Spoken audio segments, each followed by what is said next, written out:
एक रात रमेश को नींद नहीं आ रही थी। वो बार बार करवट बदल रहा था। काफी देर हो गई थी और रमेश सो ही नहीं पा रहा था। रमेश उठता है और चप्पल पहनकर बाहर सैर पर निकल जाता है। अक्सर गांव में लोग 5 बजे ही उठ जाते हैं, पर उस दिन 6 बजे भी सब सो रहे होते हैं।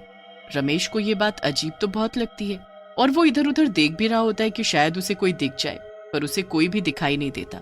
दूर दूर तक कोहरा जमा होता है। रमेश उस कोहरे में चला जाता है और कुछ देर बाद उसे एक घूंघट वाली औरत दिखती है। ये इस वक्त दुल्हन, वो भी अकेली? जरा चल कर पूछता हूँ कि क्या चक्कर है। रमेश उस दुल्हन के पास जाता है। उसने लंबा सा घूंघट किया होता है। रमेश उसके हाथों की तरफ देखता है। उसके हाथ बेहद ही खूबसूरत होते हैं और चूड़ियों में तो वो और भी ज्यादा खूबसूरत लग रहे होते हैं। रमेश तो उनको देखता ही रह जाता है। उसके बाद वो उससे धीरे से पूछता है, कौन हो आप और यहाँ ऐसे अकेले? मेरा नाम माया है। मैं इस गांव की नहीं हूँ, पास वाले गांव से हूँ। यहाँ मेरी मौसी रहती है, तो बस मैं तो उससे मिलने आई थी। पर इतनी सुबह? सुबह नहीं, अभी तो रात के 2:30 बजे हैं। क्या? पर मैंने तो घड़ी में टाइम देखा था। लगता है घड़ी रुक गई थी। तभी मैं सोचूं कि कोई गांव में अभी तक उठा क्यों नहीं।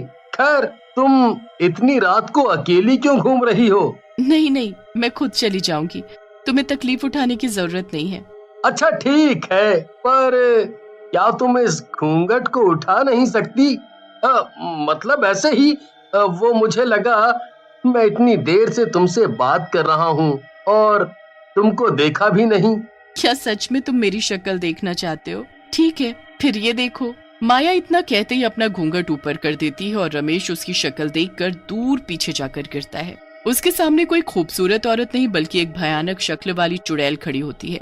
रमेश की तो डर के मारे आवाज ही नहीं निकल रही होती। वो इतना घबरा जाता है कि अपनी जगह से उठ भी नहीं पाता। क्या हुआ? तुम तो मेरी शक्ल देखना चाहते थे ना, तो फिर अब डर क्यों रहे हो? मेरे पास आओ, आओ मेरे पास, फिर तुम्हें मुझसे बिल्कुल डर नहीं लगेगा। नहीं नहीं, मुझे जाने दो, मुझे जाने दो। जो एक बार मेरी शक्ल देख लेता है फिर हमेशा के लिए मेरा हो जाता है। अब तुम कहीं नहीं जा सकते, अब तुम मेरे हो, सिर्फ मेरे। चुड़ैल अपने हाथों से इशारा करते हुए उसे पास बुलाती रहती है। रमेश चुड़ैल की तरफ देखता ही रहता है और धीरे धीरे उसका दिमाग उस चुड़ैल के वश में हो जाता है। चुड़ैल बड़ी खुश होती है और जोर जोर से हंसने लगती है। अब आएगा मजा। वो चुड़ैल वापस अपना घूंघट करती है और तुरंत वहाँ से गायब हो जाती है। रमेश को कुछ होश नहीं होता। वो अपने घर जाकर बस सो जाता है। अब अगली सुबह रमेश की माँ उसे उठाती है। उठ बेटा, आज हमें लड़की देखने जाना है। रमेश उठकर नहा धोकर तैयार हो जाता है। उसके बाद वो लड़की के घर जाते हैं। लड़की सबको बड़ी पसंद होती है, पर रमेश उसकी तरफ देख भी नहीं रहा होता। रमेश की माँ उसे कोहनी मार कर लड़की की तरफ देखने का इशारा करती है। अरे लड़की को तो देख, फिर हम तेरा रिश्ता इससे पक्का करें। रमेश का दिमाग अभी भी चुड़ैल के वश में होता है। वो जैसे ही उस लड़की को देखता है उसका गला पकड़ लेता है। सब लोग ये देखकर हैरान हो जाते हैं और उस लड़की को रमेश के हाथों से जैसे तैसे छुड़ाते हैं। ये क्या हरकत की है तूने? मैं सारी लड़कियों को मार डालूंगा। जो भी मेरे सामने आएगी सबको मार डालूंगा। मुझे मुझे माया से प्यार है, बस माया से। मुझे माया चाहिए, माया माया माया। ये सब कहते हुए रमेश वहाँ से उठकर चला जाता है। लड़की वाले बहुत गुस्सा होते हैं। रमेश के माता पिता उनसे माफी मांगकर घर वापस आ जाते हैं। घर पर भी रमेश माया की रट लगाए होता है। उसके माँ बाप को समझ ही नहीं आ रहा होता कि आखिर ये माया है कौन। दूसरी तरफ माया घूंघट करके दूसरे शिकार को ढूंढने निकल चुकी होती है। आधी रात में वो घूंघट किए गाँव में घूम रही होती है। फिर उसे बस स्टॉप पर एक लड़का बस से उतरता दिखता है। चुड़ैल उसे देखकर मुस्कुराने लगती है और फिर उसका पीछा करती है। ऐसा क्यों लग रहा है कि कोई तो है मेरे पीछे? मोहित एकदम मुड़ता है तो उसके पीछे वही घूंघट किए चुड़ैल चल रही होती है। मोहित पहले तो घबरा जाता है, पर फिर वो उससे पूछता है कि वो यहाँ क्या कर रही है। चुड़ैल उसे भी एक झूठी कहानी सुनाकर अपनी बातों में फंसा लेती है। मोहित पूरे रास्ते उससे बातें करता जाता है, पर आखिर में वो भी वही गलती कर देता है जो रमेश ने की थी। क्या आप अपना घूंघट ऊपर कर सकती हो? मतलब बस मैं देखना चाहता हूँ कि आखिर जिसकी इतनी मीठी आवाज है उसका चेहरा कितना खूबसूरत होगा। ऐसी बात है तो मैं अभी तुम्हारी ये इच्छा पूरी करती हूँ। मोहित के इतना कहते ही चुड़ैल अपना घूंघट ऊपर करती है और मोहित वहीं जमीन पर गिर जाता है। मोहित अपने आप को उठाकर वहां से भागने लगता है कि चुड़ैल उसे एक हाथ से ऊपर उठा देती है। जो एक बार मेरा घूंघट उठवा देता है वो मेरा हो जाता है। अब तू मेरा है, मेरा। देख मेरी आंखों में, देख। मोहित चुड़ैल की आंखों में देखता है तो उसे कुछ होने लगता है। वो भी चुड़ैल के वश में हो जाता है। चुड़ैल उसे ऐसे ही वापस जमीन में पटक देती है। उसके बाद वो जोर जोर से हंसती है और अपना घूंघट करके चल देती है। मोहित अपने होश में नहीं होता और उठकर सीधा अपने घर की ओर चल देता है। ये सब कुछ दूर खड़ी शीतल देख रही होती है। शीतल मोहित की पड़ोसन होती है जो देर रात किसी जागरण से वापस आ रही होती है। ये सब मैं क्या देख रही हूँ? हमारे गांव में चुड़ैल है, वो भी घूंघट वाली चुड़ैल। मुझे इसके बारे में कल ही गांव वालों को बताना होगा। अगले ही दिन शीतल बहुत बीमार पड़ जाती है और उसे कुछ होश ही नहीं होता। शीतल जितने दिनों में ठीक होती है उतने दिनों में वो चुड़ैल जाने कितने लोगों को अपने काबू में कर चुकी होती है। जिस दिन शीतल को होश आता है वो जल्दी से उठकर बाहर जाती है। सामने का नजारा देख उसके होश उड़ जाते हैं। कुछ लड़के और आदमी औरतों का गला दबा रहे होते हैं। ये सब क्या हो रहा है? मुझे सबको बचाना होगा। अरे बेटी, कहाँ मौत के मुंह में जा रही है? पर ये सब हो क्या रहा है हमारे गांव में? पता नहीं हमारे गांव के मर्दों को क्या हो गया है। वो बस किसी भी औरत को देखते हैं तो गुस्से में आकर उसकी जान लेने पर उतारू हो जाते हैं। यहाँ तक कि मेरे बेटे ने कुछ दिन पहले एक लड़की जिसे हम शादी के लिए देखने गए थे उस पर ही हमला कर दिया।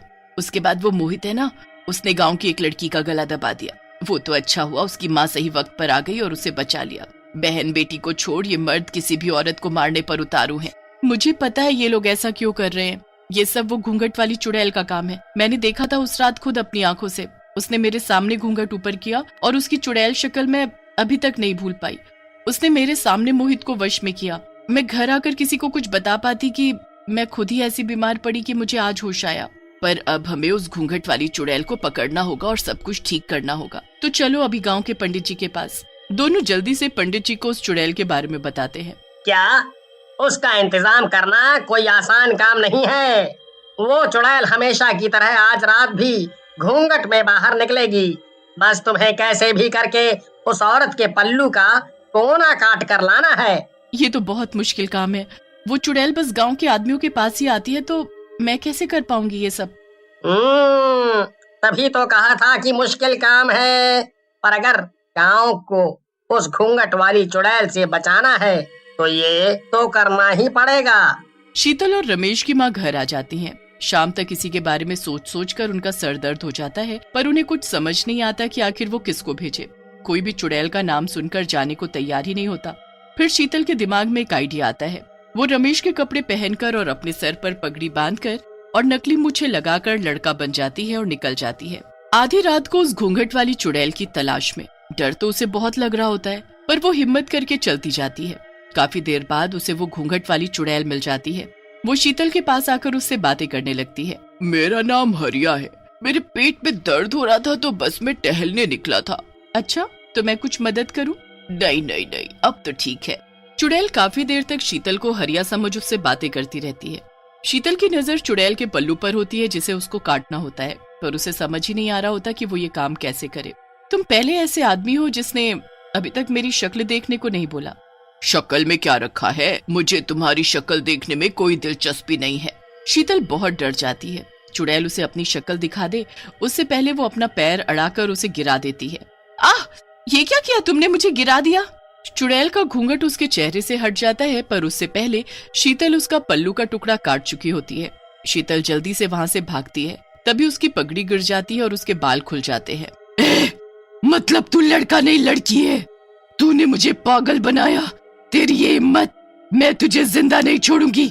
तू मेरा कुछ नहीं बिगाड़ सकती। तेरा पल्लू का ये टुकड़ा मेरे पास है। अब तू मेरी कैद में है हमेशा हमेशा के लिए। नहीं नहीं नहीं, ऐसा नहीं हो सकता। ऐसा ही है। अब तेरा ये गंदा जादू खत्म। शीतल उस टुकड़े को ले जाकर पंडित जी को दे देती है, जिससे वो गांव के सभी आदमियों को ठीक करता है और फिर उस टुकड़े को एक मटके में बंद करके जमीन में गाड़ देता है। उसके बाद वो चुड़ैल कभी किसी को नहीं दिखती।